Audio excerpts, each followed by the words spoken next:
welcome to this episode of Conversation with a Chef.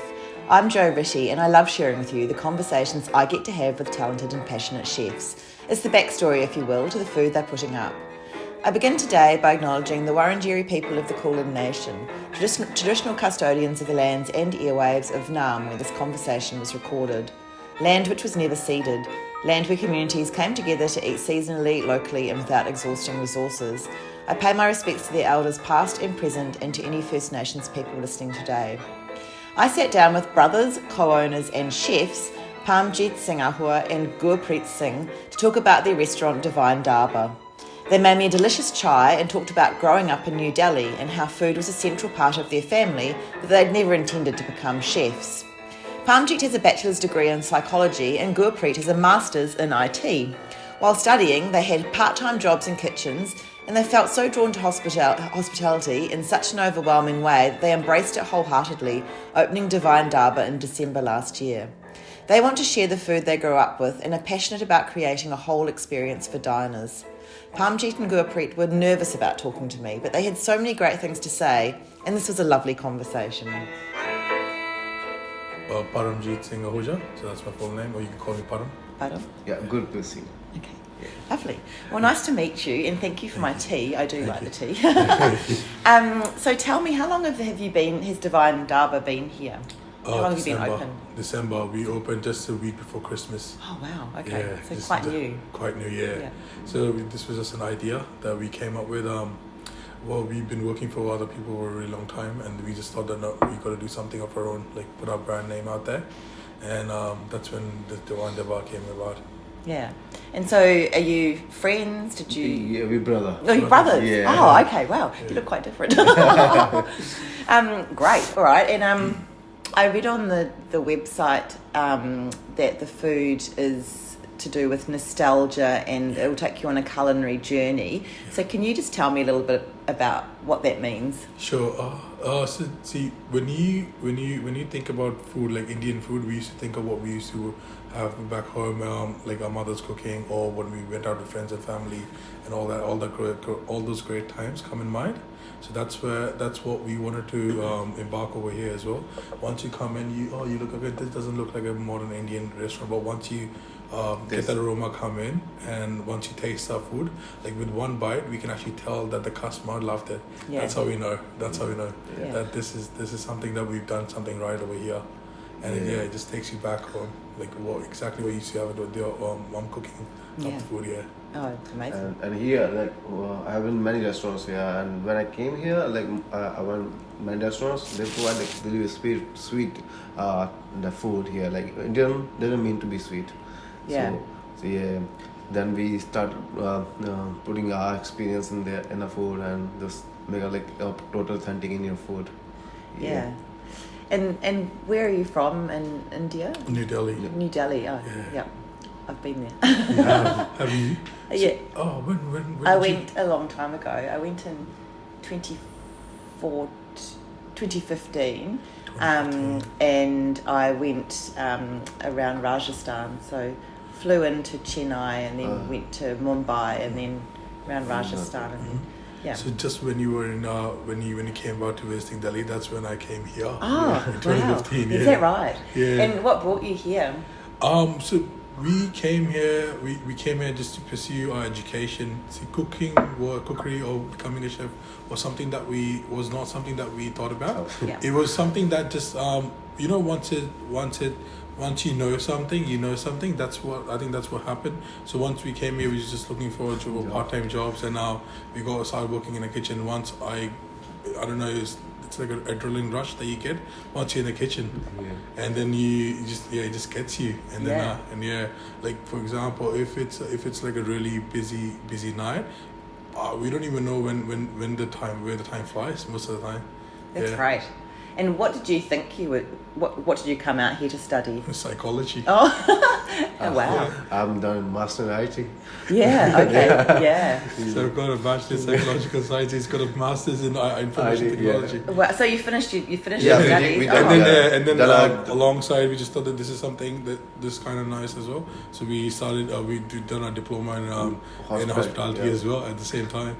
Oh goodness, it's so busy. Yeah. Wow. And what do you love about hospitality? It's something that we were like I said, food is something we all grew up with. It was a big part of our lives. It's a big part of our culture. When you think of any festival, you would think of colors, lights, and food. Yeah. Think of any festival in India, food is something that you just grew up with. It is something that it has always been a part of my life. I just didn't know how big of a contribution it had in my life unless I started cooking myself over here and I started doing it professionally. And yeah, once you you're doing something good, you're doing something right. Yeah. Once you get a good feedback from the customer, and then that's I think that's practically it. It's not about money, it's not about fame. It's about doing something right, making sure that what are you doing, the person loves it. Yeah. Yeah. And so growing up, obviously, as you say, food played a large role. Yeah. What are some memories you have of your family eating together or cooking? That mostly when Diwali. Diwali, Yeah, yeah. Diwali and the most bigger festival like Holi. We organize a party and we invite our friends and family, and then we cook lots of food like sweets as well, everything that, and that's the part. Yeah. I think that's practically it. When we think about food or family, I think it just everybody Also gets with food, together. yeah. We're all having a good time. Everybody's eating. Everybody's having fun, and then that's what I think food is. That's what you're supposed to feel like.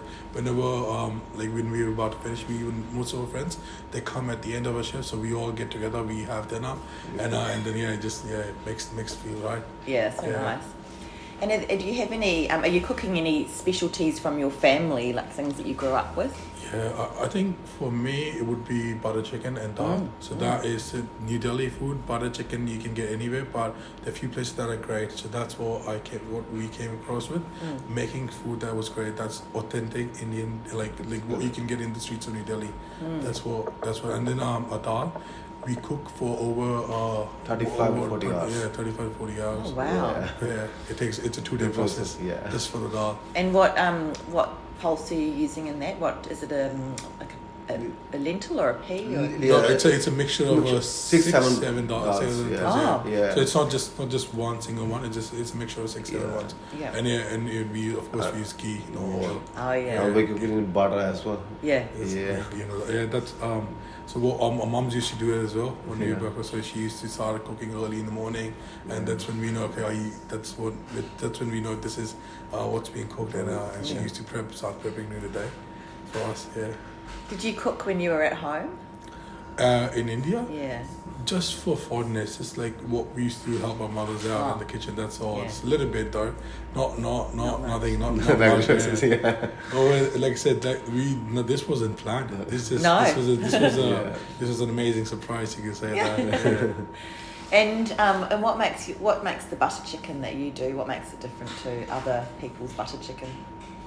I could get you to taste that, but you try that. But butter chicken, so when I came in 2015, I tried a few places.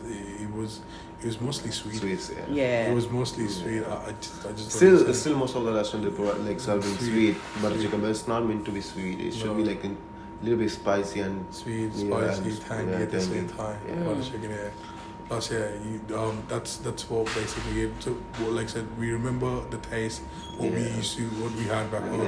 We remember all that, and that's what we try to bring over here and put it on a plate for other customers as well. Yeah.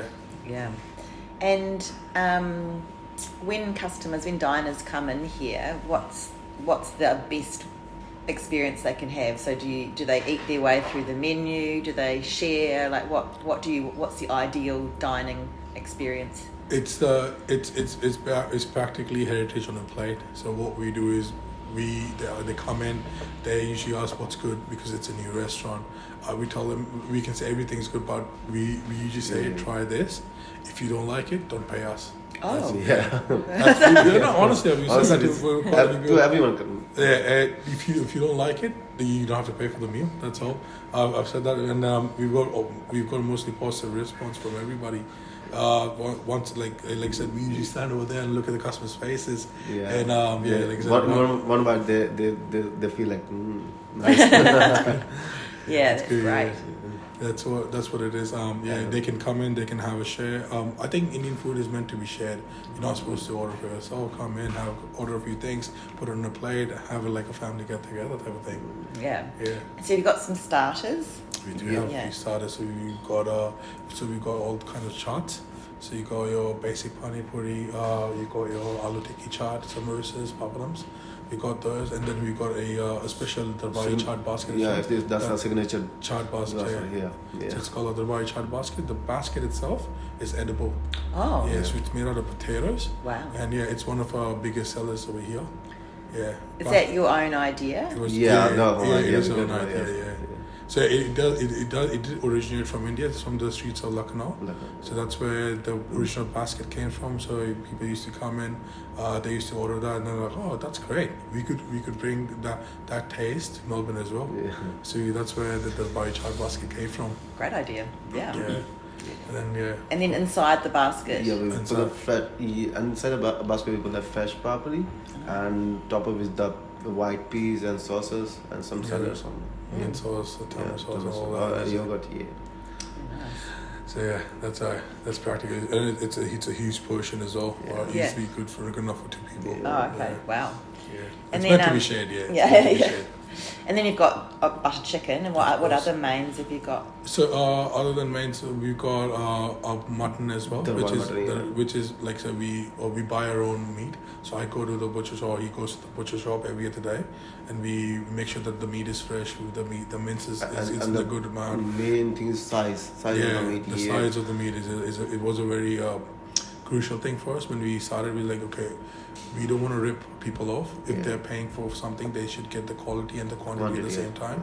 So we make sure most of our mutton pieces are good like big pieces once you order. So we don't just want them to serve like small bony pieces. It doesn't even look like mutton. Yeah. And is that roasted or is it slow cooked? Oh, it's a slow cooked. It's slow cooked. It takes. I think cooking mutton for us takes us about 2 hours, 2.5 hours, minimum. And the most important thing is we cook all the food in clarified butter, not in ghee, not in oil. Okay. Yeah. Because mutton is if you don't cook it in ghee, it doesn't taste that good. Yeah, it doesn't. Right. So we got that. We got a few starters as well. We got champs, which is just like a soybean stick. Soybean stick. So we roast it up into in the tandoor oven as well for vegetarians. We got reshmi malai tikkas for non-vegetarian eaters, and of course fresh chicken kebabs as well. Yeah. Delicious. Yeah, we got the hot platter. Smoking, we've got a big platter, which is a big hit as well. So platter, of course, about that we do. If it's a big group comes in, like 7 people, so we recommend try a platter. You get a taste of everything, and then just amazing people. Okay, wow, this is great. This is great. So good. Yeah. And how many days a week are you open? 7 days. 7 days? Yeah. Goodness, you're real workers, until aren't you? late as well. Yeah. 1 to 2 a.m. We start at 1 p.m. in the afternoon until 2 a.m. at night. Yeah. So it's What? That's too, So we're still young. It's something that Wow. Yeah, we're still young, but we just thought that maybe we could we needed to put our name out there because there are quite a few like restaurants that have been in Melbourne for over 15-20 years. Yeah. And once you got to put an extra effort into your work. Yeah. And that's what we started doing, and like, okay, you have to go an extra mile just to cover up.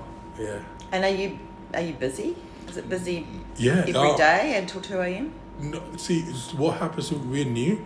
It is getting there once our name gets out there. We do have customers that are a few of them are regular, but they come in every day just for the same meal every day. Yeah, they finish a job and they come here late night around 12 or 1 a.m. Yeah, most of them. Yeah. Or you got families that are coming in from Craigieburn, Melton, Pakenham, even Tarnet, all the way around. Yeah. Gosh, that's great. So would that be mainly Indian families? Indian families, Yeah. but I've got a lovely Italian couple that comes in every second day. Oh. Yeah. They just come in. They've tried practically all of our menu. All the menu, like one by one. Yeah. Yeah, they so that's they usually coming for lunch, and then they stand, have a chat. It's really lovely to see those people there supporting Indian food as well. Yeah, wow. Yeah. It's amazing, isn't it? And then during the day, of course, you've got some tourists that are coming in. Yeah. You've got students, you've got families, you've got I think Saturday would be families with kids and all, because it is like it's a good day out tonight. Yeah. I think we'll have a few walk-ins today. Yeah, it was nice and sunny, that's Yeah. right. And how are you finding, because I keep reading every day there's another restaurant has closed, and people are talking about how difficult it is in hospitality at the moment. How are you finding those challenges? It is quite difficult to own a restaurant at this time, but I believe if you're doing something right, I think you don't have to worry about all those things. That's why we made a policy that if something's not right, we're not serving it. We just won't. So we believe if I can't eat that, I won't serve it to the customer. If something that doesn't look presentable, it's not meant to go down. They come in for experience. They come in for just to have a hot meal. Or they come in for just it's not just for the sake of eating. It's for you just got to feel it all the way in your body. Okay, this was something right, and that's why every single day, either of us stays in the kitchen every single day. Make sure that if not both, one of us is in the kitchen, making sure that everything runs right. Yeah. Everything's up to the order. What we Thank you so much for listening to this episode of Conversation with a Chef with Parmjit and Gurpreet Singh. If you liked what you heard, you can check out all the goodness on Instagram at Divine_Darbar, that's DARBAR. If you'd like to hear more stories from other chefs, I'm on Instagram at Conversation with a Chef.